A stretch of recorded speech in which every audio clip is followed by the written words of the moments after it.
చాలా మందిలో నడి వయసు వచ్చిన తర్వాత వెయిట్ పెరిగిపోతుంటారు.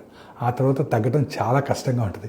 నేను కూడా ఈ ప్రాబ్లం ఫేస్ చేశాను. ఈ వెయిట్ పెరగటం వల్ల ఊబకాయం రావటం, దానివల్ల అనేక రకాలైన మీకు తెలియదే ఉంది. గుండెపోటు, brain strokes, cancer, diabetes mellitus అనేక రకాలైన అనారోగ్యాలకు దారితీస్తుంది. సో బరువు తగ్గడం అనేది చాలా కష్టమైన పని. సో దీనికి ఒక చిన్న కొన్ని చిట్కాలు చెప్తాను నా ఎక్స్పీరియన్స్తో.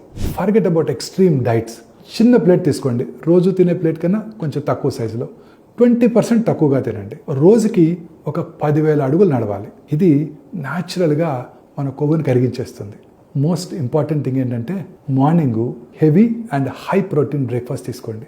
దీనివల్ల రోజంతా కూడా ఫుడ్ తినాలన్న క్రేవింగ్ తగ్గిపోతుంది. లంచ్ లిమిటెడ్గా, preferably lots of fibre and ప్రోటీన్తో.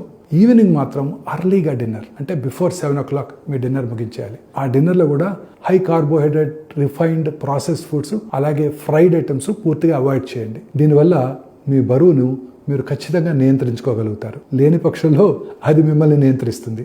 చాలా అధ్యయనాల్లో తెలిసింది ఏంటంటే బరువు తగ్గడం అంటే తక్కువ తినటం కాదు, సరైన డైట్ తీసుకోవటం. నేడే ప్రారంభించండి, మీ జీవితమే మారిపోతుంది.